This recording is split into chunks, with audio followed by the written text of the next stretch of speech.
Bueno, y empezamos esta sección con nuestro científico de cabecera que vale para todo, David Escribano. ¿Qué nos traes hoy? Pues hoy te traigo una sección que yo creo que te va a gustar, es muy de tu estilo. ¿De mi estilo? ¿En qué sentido? Bueno, hoy te voy a hablar de la viruela. Muy de mi estilo. Muy Tienes de tu razón. estilo. Sí, yo siempre digo la viruela, La viruela- a tope con la viruela. Bueno, cuéntame. Bueno, pues la viruela es una de las enfermedades más mortales de la historia humana y fue declarada como erradicada en 1980 gracias a una campaña global de vacunación liderada por la OMS.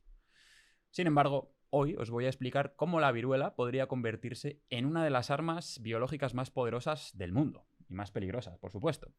¿Vale? Sí, pero, o sea, me alucina que fuéramos capaces de erradicarla. Erradicada. O sea, espectacular eso, ¿eh? Un gran avance de la ciencia. No es la única, también la polio, por ejemplo, fue Ujú. erradicada.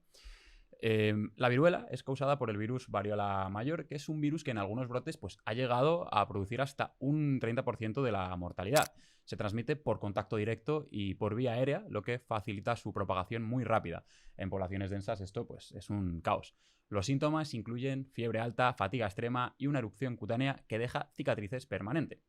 Pero hemos dicho que ha sido erradicada y tras ser erradicada todavía hay cepas de viruela pululando por ahí. ¿Todavía queda? Todavía quedan. ¿Sabes dónde? ¿Dónde? Bueno, pues tras la erradicación, las cepas de viruela fueron confinadas a 2 laboratorios de alta seguridad. El Centro para el Control y Prevención de Enfermedades en Atlanta, ¿vale? En Estados Unidos, y el Centro Estatal de Investigación de Virología y Biotecnología, cuyo acrónimo es Vector. Suena mal lo de Vector. Vector ya suena potente, mal. ¿verdad? ¿Y ese dónde está? En Rusia. Ostras, con la iglesia hemos topado. La verdad que parecía muy buena idea, ¿verdad? En los años Sí, 80, buenísima. dejar una cepa en Rusia y otra Por si en acaso. Estados Unidos. Los sitios donde más seguridad tenías en la Guerra Fría, probablemente. Sí, la verdad que entiendo Bueno. que no se querían quedar. Esto es como las armas nucleares. Claro. Si la tienes tú, la tengo que tener yo. Ahí está el tema. Bueno, Solo los laboratorios de máximo nivel de bioseguridad, que hay muy poquitos en el mundo, pueden trabajar con ella. Y, por supuesto, también se teme que haya cepas no declaradas. La cuestión es que la viruela está clasificada como un agente de categoría A, lo que significa que, que es uno de los patógenos más peligrosos y comparada con otros agentes biológicos como el anthrax o la peste bubónica, la viruela es todavía más chunga por 2 motivos que te voy a contar. vale, pero tengo una pregunta. Venga. A ver si me la sabes responder.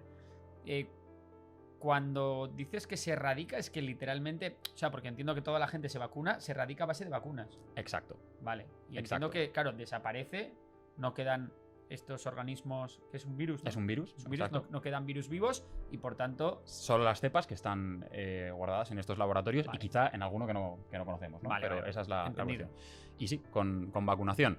De hecho, uno de los motivos tiene que ver con esto. Pero el primer motivo es que, bueno, que es muy letal, mucho más letal que el anthrax o que la peste y que, como he dicho, se transmite mucho más. El segundo motivo es que ya no tenemos vacunas y que la mayoría de la población mundial ya no está vacunada. Es decir, ya no podemos, o sea, podríamos ponernos a producir vacunas, pero no tenemos vacunas que pudiesen, digamos, suplir una necesidad en caso de contagio, con toda la diseminación Claro. que se provocaría. No podríamos producirlas a esa velocidad. Porque ya no nos vacunamos, entiendo que porque no hay.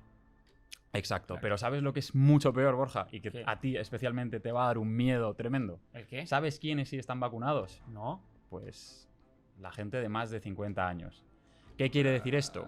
Que la viruela, como arma biológica, es totalmente selectiva y podría tener un impacto diferencial en una población, y aquí es donde esto te va a doler, con una pirámide invertida. ¡Ostras! ¿Ves por dónde voy, O sea, verdad? es como el COVID, pero al revés. Exacto. El COVID se centraba más en la gente mayor, les afectaba más a ellos, y en este caso serían la gente joven. Es por posible que tanto- las personas mayores todavía guarden inmunidad, pero serían las personas jóvenes las que estén menos inmunizadas Y y que entiendo por lo que cada tanto... vez menos, además. Exacto. ¿Qué Vale. puede ocurrir con esto? Bueno, es que me lo puedes decir hasta tú, ¿no? O sea, ¿cómo podría afectar en la economía de un país el hecho de que... Bueno, pues al final, si hundes a la juventud, lo que estás haciendo es arruinarle, ¿no? Porque si solo quedan los pensionistas y afectan mucho a los trabajadores, pues tenemos un gran problema. Un gran problema económico, más allá del problema sanitario, en el que entiendo que moriría muchísima gente. Claro. Así es. Por supuesto, en el mundo globalizado actual, además, un brote de viruela podría propagarse internacionalmente en cuestión de días. Bueno, ya hemos visto cómo ha ocurrido, ¿no? Con el COVID. Sí, Y luego, está claro que cuando algo es altamente contagioso, no tienes dónde esconderte. Voy a contar una cosa curiosa que está relacionada realmente con mi trabajo en el laboratorio de biotecnología. Y es que, bueno, nosotros trabajábamos con empresas que se dedican a sintetizar genes, ¿vale? Vale, O sea, imagina que quiero sintetizar el gen que codifica para la hemoglobina de Borja directamente. Bueno, vale. pues yo se lo doy, o sea, se lo pido y ellos me lo dan. Como si fuera un poco un diseña tu propia camiseta, ¿vale? Vale. Pero metiendo, Pero con genes. metiendo tu gen, exactamente. Vale. Metes el gen y listo. ¿Qué pasa? El tema es que si yo aquí, en este tipo de empresas, yo cojo y les digo, oye, fabricadme el gen de la polio, pues evidentemente hay un programita que te dice, bueno, hay un este que salta y, como que esto no. Pero es que incluso, si yo, imagínate, decido coger trocitos muy pequeños, muy pequeños, o sea, fabricarlo a pequeña escala y luego juntarlo para intentar montarlo por partes, pues también van a saltar ese tipo de avisos. O sea, que es algo que está muy controlado, está Vale. muy regulado. ¿Pero se puede hacer de forma clandestina, en Se laboratorios puede. clandestinos? Se podría llegar a hacer, y el problema es que es un poco por donde voy, que las armas biológicas son extremadamente baratas de producir en comparación con otro tipo de armas. ¿Qué pasa? Que bueno, evidentemente están prohibidísimas por el derecho internacional, pero a mí me da la sensación de que a día de hoy tampoco puede haber países o incluso grupos terroristas que esto no les importe, ¿no? O sea, Claro, eso digo entonces yo. la cuestión es, ¿por qué no estamos viendo más armas biológicas? ¿Por qué no se están usando más armas biológicas?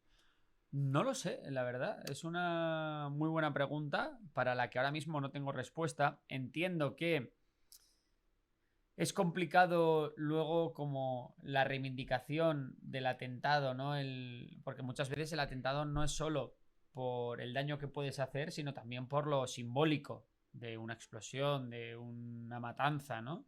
Pero bueno, sí es verdad que agentes, ¿no? Como puede ser el Estado Islámico, que lo que quiere es disparar entre comillas y sin comillas. Generar el caos absolutamente. Generar el ¿no? caos absolutamente en Occidente, pues es verdad que es extraño.